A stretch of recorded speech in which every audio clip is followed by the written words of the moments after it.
Hey everybody, welcome back to Small Talk Japan. On this show, we talk about all things Japan in English. My name is Mitch, and I'm here with... Josh. Josh, what's going on with your hair? Actually, today I just pulled out a gray hair. That's not what I'm asking. I know that's your not what you're hair asking. Just like, I'm having hair issues. your hair is just like, it just keeps getting longer and more wildly. Yeah, I don't know how to set it. You know what you should do? You should have your wife cut your hair. Like, you should just like save money, teach your wife how to do it. And she can screw up a couple times. It's okay. You're already married. It's not, you don't have to impress anybody. Yeah, that's true. Anybody. And then eventually you can be like Hayato, because Hayato just, his wife cuts his hair. Isn't his wife like a makeup artist though? Yeah, but you know, your wife is cute. She'll figure it out. Okay. Roll that intro. Seriously though, the hair, like the other day I saw it. I think you didn't even bother to set it. You just like came to work and was just like, are you okay? Do we need to talk about your hair? Well, most days I don't set my hair. Most days I don't set my hair. Something I've never said before.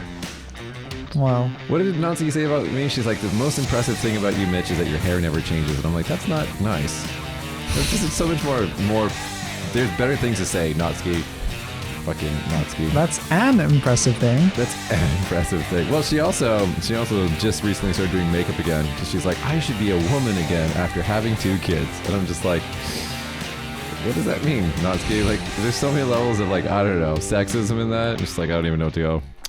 Hey guys, we got a great show for you today. We're going to start off to news with the headliner story. We're going back to Sushiro.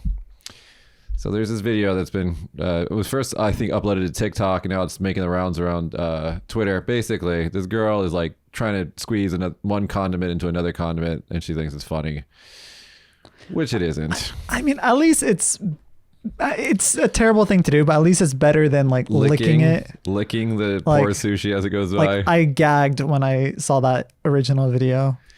I feel so bad for Sushi Roll because it's actually a really good place to go to, and like I just feel like somebody should be helping them out. I feel like it's actually been pretty good for publicity. Like, for example, there are Japanese celebrities that are on patrol to help revolving sushi chain Sushiro. Sushiro has a number of different online celebrities that are helping promote and keep a watch on Sushiro now.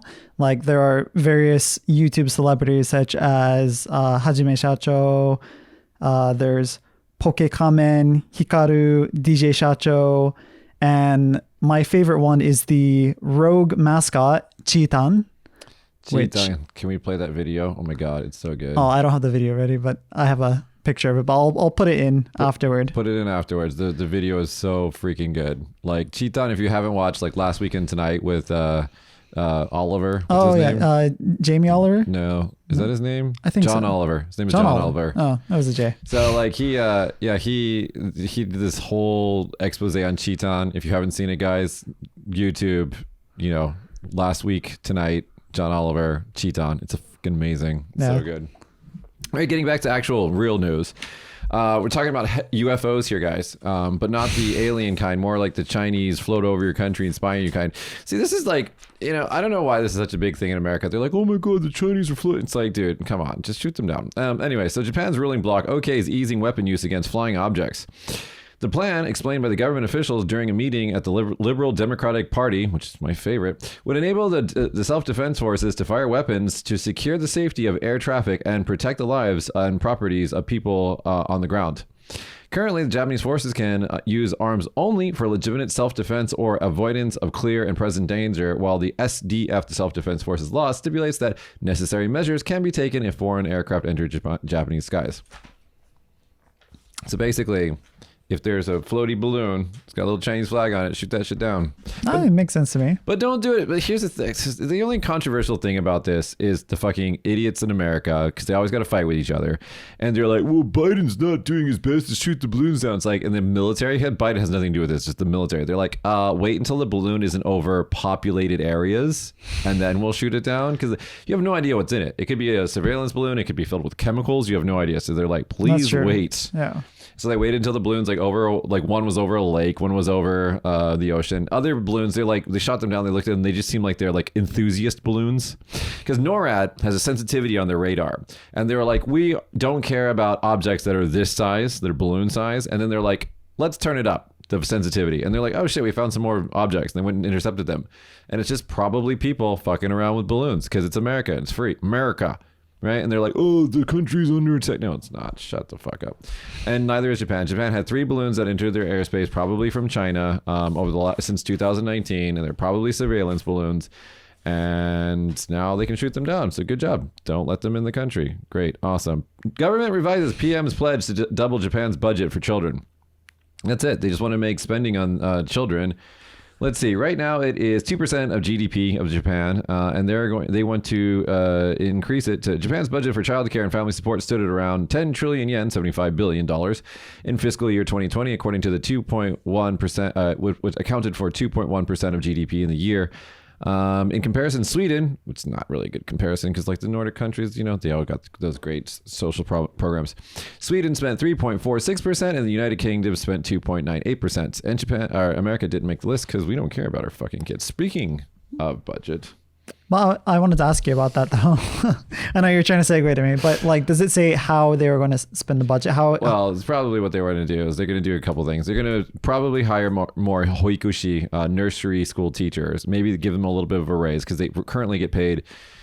The average hoikushi pay, I think, in Japan is like 14 mon a month, which equates to, I think, $900.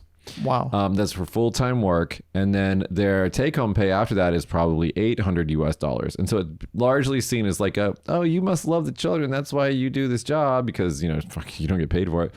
So that sucks. And then the other thing that they're going to probably want to do is increase the tax credit for children. And then also give family stipends. They're doing it in Tokyo and other places like that, where they give them a cash benefit for having children, right? And things like that. But in general, unless you make serious overhauls to the childhood care programs in Japan, for one, make universal child daycare freely available to anybody who wants it. Don't do your stupid things. They have these things, guys, in Japan, where it's like, let's say you're a married couple, okay? Husband goes to work. And let's say he makes a decent amount of money. Let's say he makes, I'm just going to do this in dollars because yen has too many zeros. Let's say he makes $50,000 a year. Okay. The wife, if she has a job, that she's got limited options. She can't work a lot. Otherwise the daycare becomes very, very prohibitively expensive, or she has to work only a few hours and make, a small amount of money so she can apply to, or not work at all, depending on the situation. So she can apply to have, government assisted nursery care, which is so dumb. And, and the thing is like, if you have a shrinking population, like I keep bringing up the Star Trek episode of this. If you have a shrinking population, okay, you want to increase your workforce. Well, if you got a fleet of women sitting around in a house taking care of kids, when that could be, subsidized with childcare, right, by childcare professionals and putting kids, this because you used to teach kids. One of the horrible things that happens with Japanese children is that they'll become, it's like I think this is a greater Asian problem maybe, but you get into this like the spoiled princess thing, or not princess, the spoiled prince thing, where the mom has a son, for example, and it's like they're together all the time, and she just devotes her whole life to her little prince. And then when they go off to like an eikaiwa, an English school or something, or piano class or anything, they just have mental breakdowns every day. They're like, why is my mom not here? Like, where is she? And then they've never been socialized with other kids. Yeah. Their immune system is hurt because they've just been sitting at home all the time in a clean environment. They're not like, sharing snot and boogers with each other, which they're supposed to do. That's what human babies are supposed to do. I know it sounds gross, but it's what they're supposed to do. And socialize and learn those important sharing and, taking turns and all those important social skills that you start to learn from age 3. Kids before age 3 can't socialize. They can play next to each other, but they can't play with each other. Psychology. And just like, when kids are like 1 year old, they don't have object permanence. It's like, oh, the pen's gone. It's gone forever. Peekaboo. Oh, it came back from, the ether. But anyway, so all of those important things that tend to not happen in those weird situations where you have a married couple, especially, it just seems, I could be completely biased about this, guys. Tell me about your personal, if you live in Japan, tell me about your personal experiences in this country. But I feel it's always a mom with a son. I feel like if it's a mom and a daughter, they're like, get out of here, go to daycare. I would say in my experience, it's most of the time with the sons, especially if it's the first son. Mom and the son. But my little prince. There are several cases that we've had with like little girls that had really bad separation issues. Separation anxiety is a normal, natural thing, but it shouldn't happen when you're 5. That's true. It's like you're 5 years old and you've never been away from mommy, not even once. It gets weird when the mom is like also having a mental breakdown. It's like, the best thing is when like the child is crying, and because the teachers have to literally take the child away from the mom because like they'll scream and throw a fit and everything, and it's like showing them it's okay, you'll survive without your mom. But then the mom will stay visually around the child and be like, oh, I love you. It's like, go away, mom. You're causing more of a problem. Yeah, you're not necessary in the situation anymore. Thank you. Go get a coffee at the cafe or something like that. She's like, I love you. Don't cry. And she comes close. I'm like, what are you doing? What are we doing? Why are we doing this? It's like, anyway. It's just I understand the psychology. They love their son or their daughter or whatever, and they want to be close to them. I get that. That's great. But if you have children, you need to give them freedom. You need to let them be around other kids. Anyways, back to budget. Back to budgeting. So when you go on a date, yeah, do you split the bill? Do you go Dutch? Do you pay? Why do they call it doing Dutch? And also, why is let's just get all the words out there. So do you guys know at home what the Japanese word for a blow-up doll or like a sex doll, like a real doll is? Seriously? I don't know. It's called a Dutch wife. What? I don't know why. I never bothered to look into it, but it's called a Dutch wife. So going Dutch means something different in Japan. No, like yeah, that's what I was just thinking about it. Like some dude asked me one day, because I'm like forever single. He's like, so do you have a Dutch wife? And I was like, no, I don't have any wife. What are you talking about? And he's like, do you know what a Dutch wife is? Like, apparently not. Let's Google that. And I was like, oh, Jesus. Google recommendations. My Amazon recommendations were fucked for that point forward. But what do you do usually when you go on a date? I thought we were talking about Dutch wife still. Yeah. If it's a date, I always pay for everything. Like I pay for everything. It's just I don't know. It's just that's just how it is. I guess that's how I was raised. I don't know. I always feel like I just pay for everything. Yeah, I mean that's how I was too when I was dating. Like I always paid for everything. Now, if I was going out with some woman who was like way older than me and was like baller rich, I'd just be like. Yeah, I guess in that situation too, I would do the same. But my kind of take on it is the person who invites the other person out should probably pay or at least offer to pay for it. I think it has to do with like the intention. If you like as a male, if my intention is to wine and dine and make a little romance, I just want the check to just be something that wasn't even there. And you've been around me when I do this, like. It's just like the meal is over. Okay, let's go to the next place. And then sometimes they're like, oh, what happened to the check? It's like, it's already taken care of. Don't worry. Let's just go. I don't want it to be a thing that we have to talk about. Yeah. Like, just don't worry about it. So that's my thing. But yeah, I wouldn't, and I know this sounds weird, but I think age also has something to do with it. Like I wouldn't let younger people pay for me, especially if they're not far along in their careers. Right. Like, I was talking to one of my American friends, and she was telling me how in their company they have the mentor-mentee system, which is like your senpai and kohai system. Right. And in Japan, the senpai, the mentor, takes out the kohai, the mentee, I think that's a word, and teaches the kohai everything, and also pays for the kohai.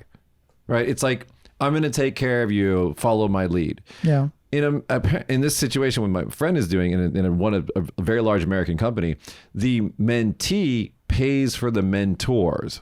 So it's kind of like they're paying back for the mentor's time, I guess. So I guess that's more of an equitable stance. But for me, I guess maybe it's the Japanese like influence. But like I can't imagine, especially if somebody isn't far enough along in their career. I did have an ex much younger than me and made way more money than I do. And in that case, I was like, when my ex was like, I'll pay for this, I was like, cool. I was like, whatever. But aside from that, I figure like it comes more down to like just social economics. If I know like I'm out with like a 20-year-old and he or she is like just starting off, just got out of college, I'm not going to split the bill with that person. Right. And if it's a date, I'm not going to split the bill. I'll just take care of it. Yeah. But anyway. Yeah.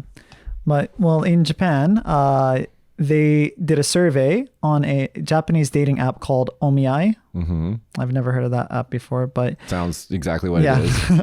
But according to their survey, 4 times as many women in one age group expect the guy to pay for everything than another. So what age group by the decade do you think? I'm going to guess as the the age goes up as the person becomes older, they're more used to the man paying for everything.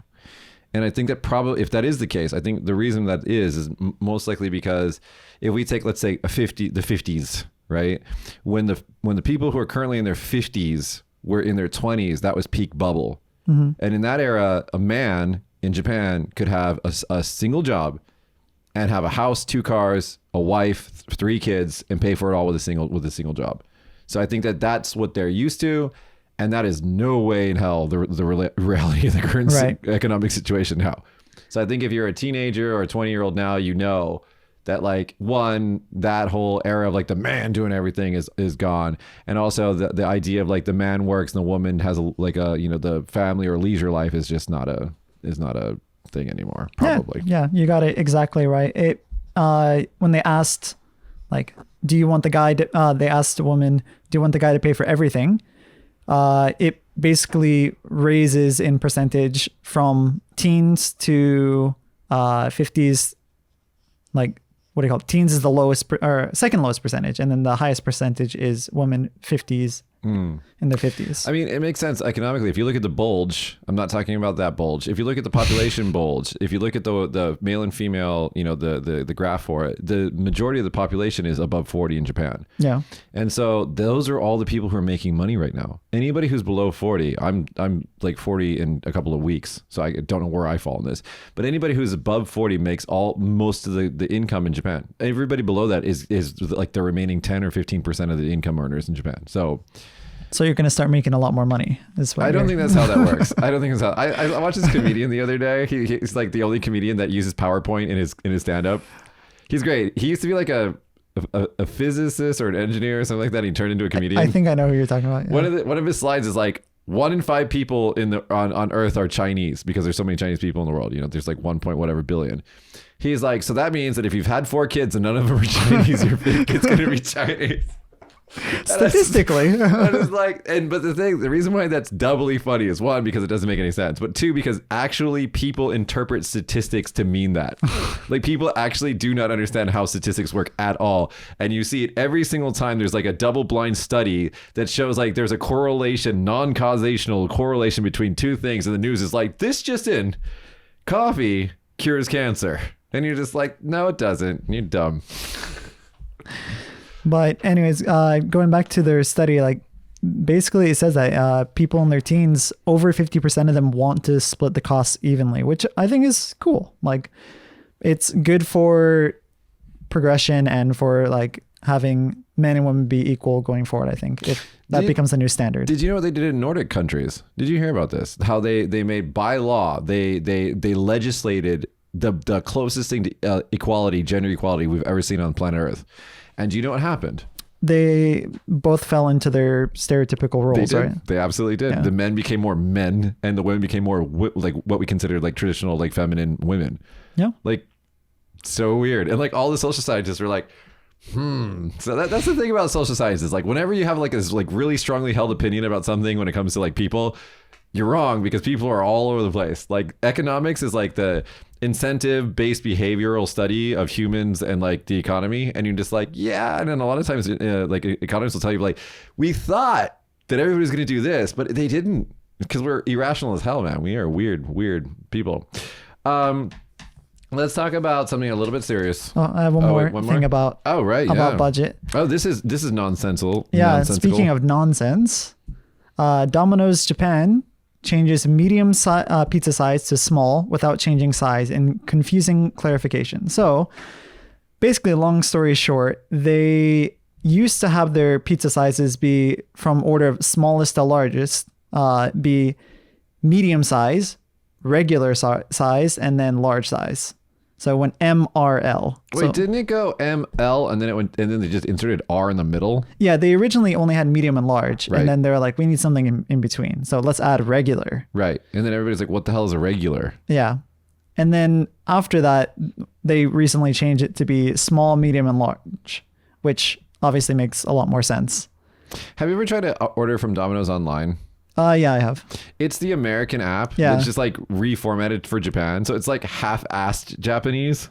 Yeah, it's very easy for English speakers too. And it's actually a really good app, unlike anything that's ever been designed by a Japanese company. That's true. And you're just like, and it's got great things in it. It's got all the Silicon Valley nonsense in it. It's got gambling in it. Because like, I don't know why they want you to do this. Maybe it makes they pay attention because your order is actually on the way to your house. So be aware that the delivery driver's on the way. But if you pay attention to the app, when the pizza is in the oven, it gives you a chance to gamble. Really? Yeah, it gives you like 3 pizza boxes and you can choose one of them and it gives you a coupon. I really had to struggle not to say coupon just right now. Yeah. It gives you a coupon for some discount, and based on the best one is half off your next pizza. So like, and the shitty one I think is 10% off, and then like the oh you did okay was a 25% off. But yeah, it's like this little gambling game that you can do while your pizza's in the oven. So you have to watch the app for when your pizza's in the oven for a coupon. And there's probably some data-driven cohort study about why this makes more sense to some pencil neck Silicon Valley PhD that figured this out, and it's doing something to our behavior. Huh. Well, that's interesting. Because Silicon Valley just wants to fuck with you. That's all they want to do. Just like push you to behave like this or push you to behave like that. Well, I'm happy that they're changing it to SML because especially in Japan, having R and L size, like, I don't know, it's especially confusing. Best Japanese Domino's, because Japanese Domino's is not real Domino's, it's kind of like fake Domino's. But the best Japanese Domino's pizza is the New Yorker, because that's actual real good pizza. I've never had the New Yorker. It's really expensive. That's the thing is, pizza in Japan is so fucking expensive. Yeah. At least it's not as bad as it was before. It's like the equivalent buying power. I mean, I don't want to say the amount because it won't make sense based on the different economies, but it's the equivalent buying power of like $40 for a pizza, one pizza for like a standard like chain pizzeria pizza. And they're smaller in size than they are in America too. Yeah, not that great. But there is Mochinaga, which is our like local whatever. And I forgot to talk about that. One of the balloons that came to Japan came to Kagoshima. Yeah, totally forgot about that. See, so one of those UFO balloons that came to Kagoshima, so we're on the map. Oh, speaking of Kagoshima, we failed to launch. Yes, we did. Do we have is that lined up next? So this is actually really sad. So Mitsubishi Corp made Mitsubishi Heavy, I forgot the name of this rocket, can't see. My eyes aren't that good anymore. It's like the U3 or something. I don't know. Put it on the screen later, Josh. But anyway, they got to T-minus 3, 2, 1. They ignited the main thrusters. It kind of turned on a little bit and then just turned off and made some squealing noises. And so they aborted the launch. This happened like hours ago. So we have no breaking news. Yeah, seriously, this just happened. And the chat was going crazy. Everyone was like, I made it in time. Oh no, it just didn't launch. Oh, that's sad. Well, it's better than the one that came before this. That one blew up. So yeah, at least it didn't blow up. Look, rockets are hard, guys. I'm not making fun of the Japanese. The rockets are fucking hard. If there's a montage of SpaceX explosions, and they made it. They're like, here's a record of all of our explosions. Like, it's hard. Space is very hard. And so it's literally rocket science. It is literally rocket science. But if you think about what a rocket is, you're literally controlling a giant explosion over a long period of time. I mean, it's nuts. Anyway, let's get on to something a little bit more social and a little bit more serious. Central Japan slashing shows risk abuse remains in remote relationships. So have you ever been in a completely non-physical remote relationship before?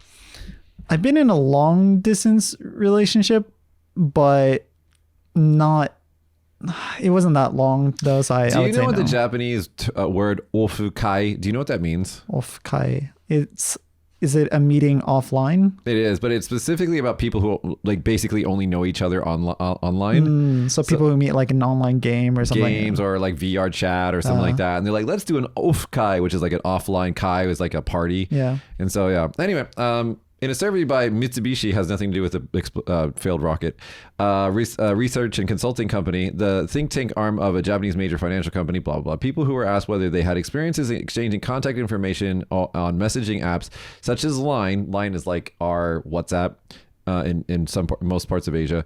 To continue interacting with others, they met through online gaming. Among teens and people in their 20s, with others, 20s, around half of those polled said that they had done so.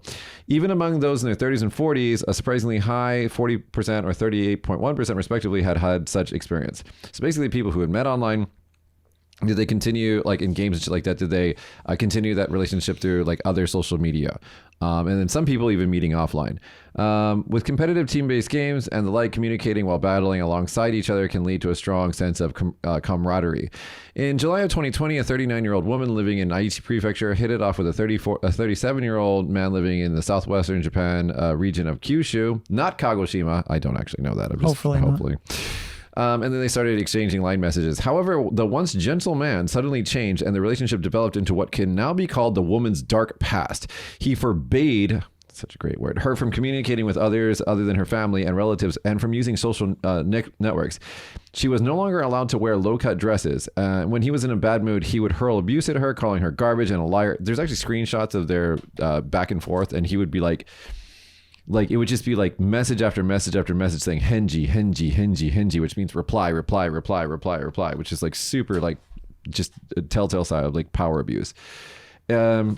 And it said that they would exchange, where is this in the story? They would exchange up to 500 messages a day. Jesus. And over their relationship, their 4-month relationship, their message count hit roughly 60,000 messages. You're lucky if I reply to you that day. Like if I get back to you that day, you're lucky. 5 messages is a record. 500 500 messages. is, I can't even imagine, like that's like a full-time job replying to someone 500 times a day. And it also said that they only met 4 times in person, the 4th time being the time when she... Wait. In November of last year, the woman who apparently felt psychologically cornered was arrested on charges including attempted murder after allegedly stabbing the man with a knife. While the man was also arrested and accused of intimidation, the woman reflected, because he was not physically violent, I do not think of it as domestic violence. Well, that went south fast. Yeah, their 4th meeting. Natsuki proposed to her husband after 2 dates. Well, but they knew each other before that, though. This woman stabbed him after 60,000 messages and 4 meetups. I don't even want to call them dates because I don't know. Yeah. But I mean, I had the only reason why that's sensational is because they met online. This is just an abusive dude taking advantage of probably a psychologically not very strong girl. Yeah. And the only reason why it's on the news is because, they met online with that newfangled technology. Yeah, but I was thinking, like, you had an off-kai, technically, right? Oh, no. So, yeah. Okay. So I used to play EverQuest. I was the leader of the top guild on our server. The top guild in my server. And I tell you, dude, I didn't go to, there's this thing, what was it called? Fanfare, I think it was called. Sony Online Entertainment Fanfare. Yeah, I think it's called Fanfare. And it was held in Vegas, where I just happened to live. And people actually paid money. Now it's totally cool to do this. But at that time, it was fucking geeky as shit. And I was like, I didn't tell so I had my online friends and I had my offline friends, and they did not Venn diagram at all. Yeah. But it was whatever. And now it's totally fine. But at that time, you were the Venn diagram. I became the Venn diagram. Anyway, so at some point, all of my guildies came to Vegas for Fanfare. I think that's what that was called. Anyway, they attended. I didn't. But then afterwards, there was like let's get drinks afterwards because we're in Vegas and let's get drunk together. And I showed up for that. And it was great because it was like you could just imagine this ensemble cast being put together in a comedy movie, because it's like all these... You know the World of Warcraft South Park episode that has a dude? The very large guy with balding on top. Breathing. Yeah. I'm not saying my guildies were like that, but there were some people like that there. And there are a lot of socially awkward people, like maybe their moms address them. I don't know. But they're all really awesome people because I like nerds. Okay? Yeah. They were like PhD people who were like instructors at university. They were like people that were like ABD, all but dissertation. They were very, very smart people in that group. And I fucking love them. They're great. But visually, they all look like, your stereotypical, geeks from the early 2000s. Right. And then you got me, who I have kind of this hair. I'm wearing in like this same. Yeah, but today I'm like casual as shit. But in Vegas, when I'm like going to a casino or going to a bar, something like that, like I dressed up and like, you know, we're talking like Lucky Brand jeans, kind of boots on. I have my like my Zara kind of tight jacket, and I just look like I'm like half gay from Vegas. Typical me. And I show up, and they're like, yeah, you know what, Mitch? We all just kind of, and I was a smoker at that time, so I show up smoking, and I'm like, I got a fucking drink in my hand. I'm like, what's up, guys? And I'm just like, I would be the character that was like cast to be different than the other characters for comic relief. Does that make sense? Yeah. And that's who I was. And anyway, we all got along great. It was totally fine. But like the second I showed up, they're just like, that's exactly, because they all knew I'm from Vegas. And they're like, that's exactly who we thought you were going to look like. I was like, hey guys, what's up? Let's talk about EQ stuff, EverQuest stuff. But anyway, they ceremoniously promoted me to guild leader in Vegas in a sports bar. Did you get knighted? You know what? I wanted them to do it. I'm not going to lie. I wanted them to do that, but that did not happen. But they did give me a lot of tequila after that. Does that count? I guess so, yeah. But anyway, why are we talking about? Right. So those are people that I only knew online and I met offline. And I have 2 other EverQuest friends who are like just friends that like would come and hang out in Vegas. And like, I'd like, you know, they could sleep on my couch and stuff like that. We're just friends because we were like, you know, when you spend, like I spend hours on that game. And when you spend that amount of time in a game talking to somebody, you get to know them, you get to know their personality, you know, whatever. And then when you see them in real life, it takes you like an hour to get used to like, oh, this is what they physically look like. Right. And then you're done. Yeah, I mean, like I've done the same things. I made a ton of friends playing online games growing up, and yeah, it's totally normal to me. So this was just like, as you said, just a case of some asshole who is verbally abusing his girlfriend. It didn't even say if they're dating. Yeah, but just like, you know, a girl that he found online. But the thing is that the reason why it's sensationalized is because it's online. Oh my God. Yeah. Well, let's like talk about all the good stories. How many people have found each other on dating apps and got married and had like completely normal lives? Probably in recent years, like majority of people who, especially during the pandemic. Oh my God! Like who are you meeting when you're stuck in your bedroom, like in your boxers in front of your computer? Yeah. You know. So anyway, so it's a dumb thing. I'm totally cool with online stuff. Like one of my favorite books is Ready Player One. Ready Player Two was kind of shit. Yeah. And the movie. I don't know. The movie had fun parts, but it wasn't like a good adaptation of the book, I think. It was like its own fun little thing. Like all of the shining parts, I like that. But it was not. It's like when you watch Jurassic Park, okay? Jurassic Park the book and Jurassic Park the movie relate in some ways. There's dinosaurs. There are dinosaurs there. But like other than that, it's very, very a different world. But what Spielberg made with Jurassic Park, the later movies just put those aside, but what he made with the original movie was magic. Yeah. And it was a pleasurable thing. It was like a popcorn movie, and it was good. And it made a lot of, you know, they did a lot of firsts in Hollywood. Even if the Velociraptor does disappear for a couple of frames while the T-Rex is eating it. Whatever. Yeah. Okay. Mistakes were made, okay. But Ready Player One, I was expecting the same thing. I was expecting it's not gonna be the book, but I was expecting it to be fun. And it was fun, and it is a guilty pleasure sometimes to put it on just because it has all that great 80s music in it because it's scored so well. I don't know, on my expectation gauge that was pretty low anyways. It's still kind of like, I mean, like one of our friends pointed out like at the beginning, sorry, we're gonna geek out on Small Talk Japan, we're gonna geek out, oh my God, guys. Where they're like, if you haven't seen the movie, like the first gate, sorry, I'm gonna like just skip ahead 30 seconds. The first gate where it's like, you know, to go forward, you got to go backwards. And they're like, it's a race. And like, no one had thought to go backwards at the beginning of the race. Somebody would have done that accidentally. Yeah. The first race, somebody would have just been like, oh, I hit the wrong button. I got the win. Key. Yeah. Like, I'm like, it's obvious that Spielberg has never played a video game. Let's go on from video games to sex. Same sex. Okay. 64. So I'm going to read 2 things here. So a new poll shows that 64% of people in Japan favor recognizing same-sex marriage in Japan. And of the G7, Japan is the only one that doesn't really have any like legal constructs for LGBTQ people. And another weird thing that I was actually kind of surprised by, just maybe because it's such a polite society, but recently Kishida's, one of his aides said that he didn't want to live by gay people because he didn't want to see that, because he's super inclusive and not a bigot whatsoever. Anyway, in a telephone survey conducted over a 3-day period from Saturday This last Saturday, 88.4% also said that recent remarks hostile to LGBT people by former executive secretary to Prime Minister Fumio Kishida, my favorite prime minister of all time, were inappropriate. And I think that's true. I mean, I think it was inappropriate. It's very, and the thing is like, there's not a real strong history of hating on gay people here. They during, I think before the restoration, gay people were celebrated in Japan. And so I was surprised that I think it says in the article, what's his name, Yoshimasa or something like that. Whatever. They fired him for that remark. They fired him not because of what he said. They fired him because what he said got in the media. Yeah. You see, that's the difference. It's not, no one was like, we have like purity of morals and we cannot, stand you with this bigot attitude. No, if no one heard about it and it wasn't in the media, they wouldn't have given two fucks. It's because they got caught.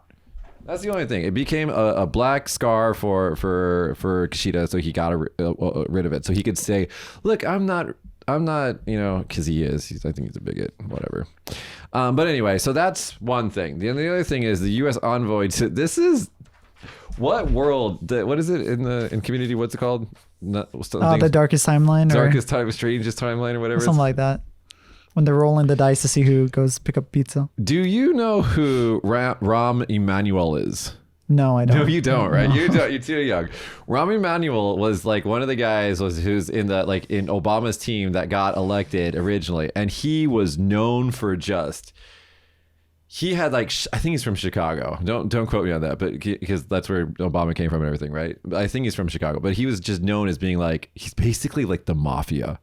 Like he's just so strong and he pushes so hard and he's missing a fingertip as well. I forgot why. There's a legitimate reason for this, but he just looks like a bad dude. And there's recordings of him saying some shit like just fucking ripping people. He's the real hardcore brass type guy. And I don't know how he got it. He's the U.S. ambassador to Japan now. Oh, but he is. And he's just like, Japan, your stance on gay marriage, you need to come up with some legislation to swiftly address this. Or else. Let me just see. Let's just look up what is Wikipedia say? Rahm Emanuel. Let's just see what it says in controversy. Here we go. Let's bring it up. Okay, so this article says, that's a wrap. Here are Rahm Emanuel's top controversies and accomplishments as Chicago's mayor. So here we go. Emanuel's tenure as mayor, so this is after the Obama White House, he got elected mayor of Chicago, was littered with missteps, blah, blah, blah, blah. So here we go. It says, Emanuel was responsible for closing half of the city's mental health clinics in 2012 during his first year in office. Most of the clinics, according to the reports at the time, were on Chicago's south side. Wait, was he mayor before or after? Anyway, additionally, Emanuel has publicly spoken against Medicare for all, so basically single payer. He was against it, and actively tried to stop President Barack Obama from pushing forward with the Affordable Care Act, so Obamacare, right? But perhaps most notably, Emanuel received public backlash for his handling of the Laquan McDonald's murder by police. As mayor, Emanuel actively worked to stop the video of the officer who fired 16 shots into McDonald, a 17-year-old black teenager, from coming out publicly. So he's now the ambassador to Japan. Him and his 9 fingers. Oh boy. And he's like, Japan, you gotta update your. It's just like I'm for his message that that Japan should have clear and unambiguous LGBT legislation. I get that he's saying that's a good thing, but my God, that messenger, he's just a can of worms, isn't he? Anyway, speaking of dumb rules, in rural Japan, student in Japan misses week of class after school won't let him wear sweatshirt on a snowy day. So at a school, they had a rule that students are allowed to wear gloves and scarves, but wearing sweatshirts was against the rules. So it was like a very cold day, minus 4.2 degrees Celsius, which is 24.4 degrees Fahrenheit in freedom units. Went to his junior high school, and before he could enter the entrance gate, he was stopped by a teacher, and they told him he had to take off his sweatshirt because it was against school rules.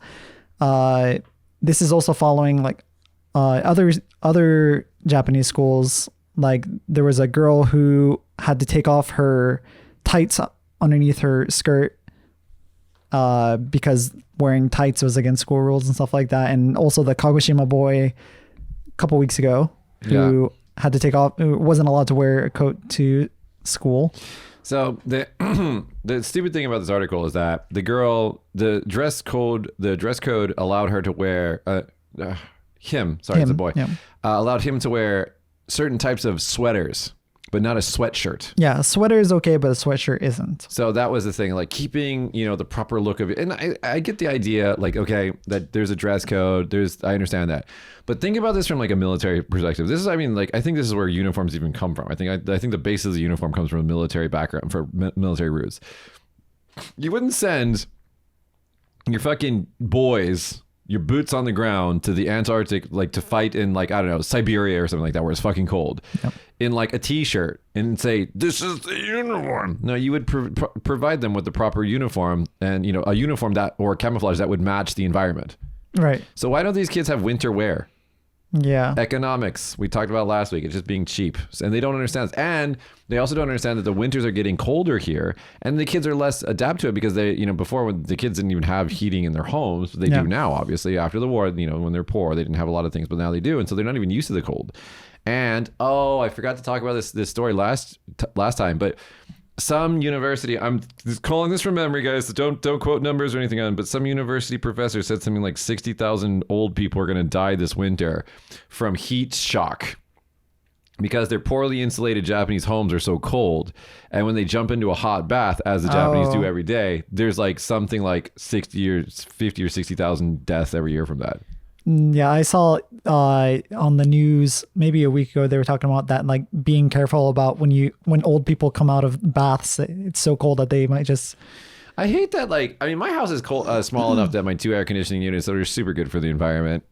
they keep it pretty warm, right? And then like it's also well insulated because it's a new building. But my God, I've lived in some Japanese places. I was just like you could just poke the wall and your finger just keeps going through it until it's actually outside. And you're like, wow, this is like literally a paper house. Yeah, like I lived in some shitty places. But yeah, my last story today, Japan. This is I love these kind of stories. I love bringing these up because this is one of the reasons why I live in Japan. So next door to Kagoshima, there's this place called Miyazaki Prefecture, which is literally my favorite prefecture in all of Japan. Japan's rural post offices host unmanned shops to help seniors because if you get in, and this is a Miyazaki Prefecture. If you're in the sticks and you're an older person, you can't drive, for example. You get your little clumping of some houses, a couple of maybe businesses or something like that. Sometimes they don't have a general store, but they do have a post office because I think over a certain amount of people, very small number of people, there's a mandate in Japanese law that they need to have a post office with a postmaster there, at least one staff.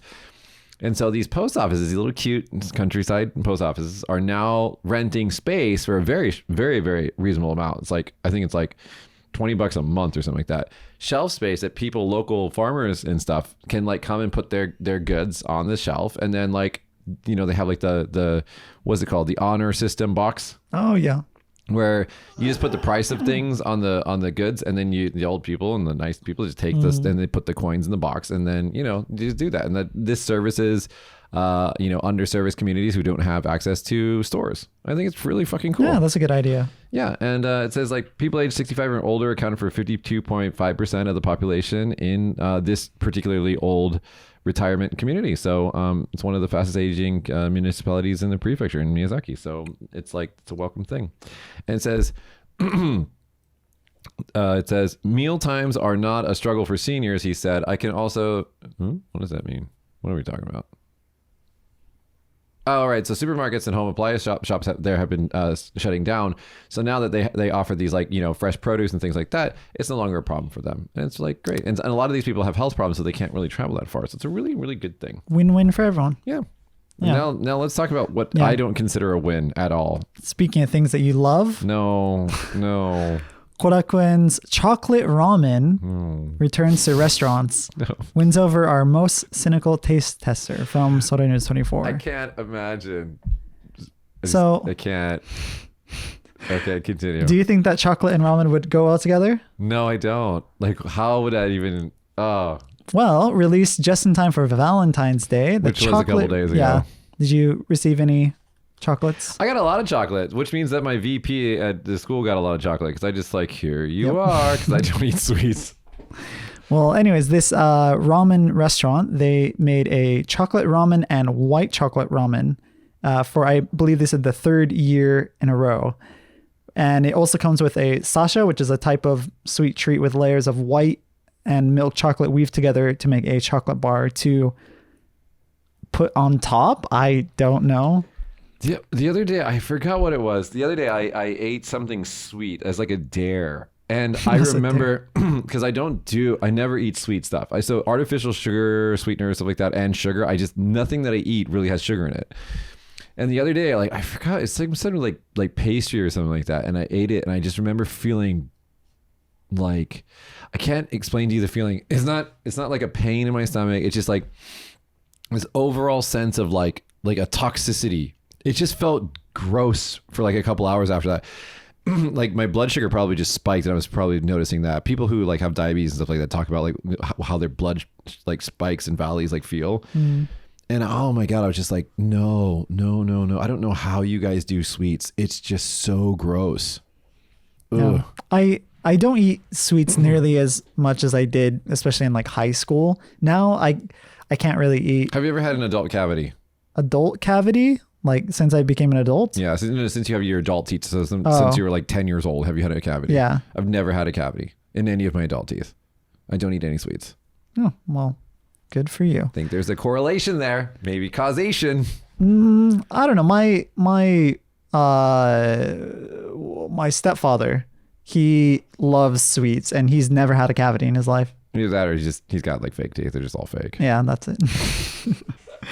Anyways, so I have a picture here of the chocolate ramen. Like if you told me that was like curry soup or something like that, I'd be like, oh, okay, I could eat that. But like chocolate, ugh. Well, the thing is, like the people who ate this, they said that when you just smell it, you close your eyes and smell it, it just smells like overpowering chocolate smell.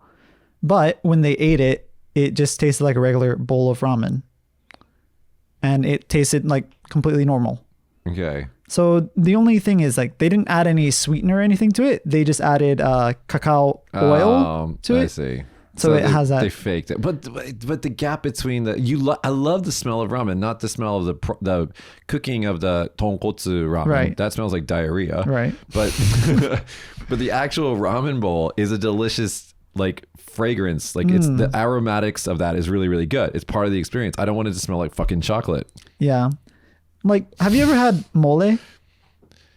Maybe. Because mole is a similar dish, kind of. Like it's a sauce with chocolate in it. I think cacao. Yeah, I think I have. So I'm wondering if it kind of tastes like that. Because it looks similar to like a mole sauce. Yeah, I mean, like there are certain curries out there, especially Japanese curries that have like chocolate or like apple or honey or something that sweet in them. Yeah. I'm not really a fan of those, but I can still eat them. If it's savory enough, I can eat it. But if it's just sweet, I can't eat it at all. No thanks. But I don't know. Like I know. Here's a weird thing. So like when because I lived in Japan and then I left Japan for a little bit and I came back to Japan, and I just remember thinking the entire time I was in America, I was like, man, I just want to eat some real authentic Japanese ramen. It's like I just kept craving ramen. And now that I live here, I've been living here for I think 16 years. You've eaten it like twice. I never go to ramen. Yeah, I never go to ramen. I never go to ramen. I can't remember the last time I went to ramen actually. No, I do. It was one of our chef friends was like experimenting on new ramen, but that was like because he's like, please try my new ramen. Yeah, I think that was the last time I had ramen too. Yeah, I just don't go to ramen. Yeah, sorry. It's like when when you were here in Japan, we're like, oh, I just want some Chipotle. I want some In-N-Out. Yeah. And when I go home, I eat it all in like 1 week. But I'm pretty sure if I was there for more than 1 week, I'd be like, yeah, can we just eat some normal food? Yeah, the grass is always greener, right? You always crave the thing that you don't have easy access to. Yeah. Like I never eat sushi in Japan, but when I'm like in America, I think like, oh, I could really go for some sushi. But if you do eat sushi, you eat it sushi roll. That's been our show today, guys. Segueing it back. You guys are in the comments today. Tell us, do you split the bill with your girl, or if you're a girl with your boy, or if you're not straight, whatever flavor of human you are. Do you split the bill with your partner? There you go. Yeah. Or with your many people. Yeah. That's fine. Whatever. I don't judge. And then let us know about what you guys think about the rocket like failure to launch. That's kind of sad. And chocolate ramen. Would you eat it? Would you try it? Also, tell us, have you seen this thing on Cheetan, and what do you think about Cheetan? I think we should meet Cheetan. I would like to meet Cheetan. Cheetan, I'm pretty sure, has an English Twitter account as well, where the English is like wonky as fuck. Anyway, you can find links to all the articles in the description, as well as a link to our Patreon if you want to help support this show. And we'll see you guys next week. Bye. Bye, everybody.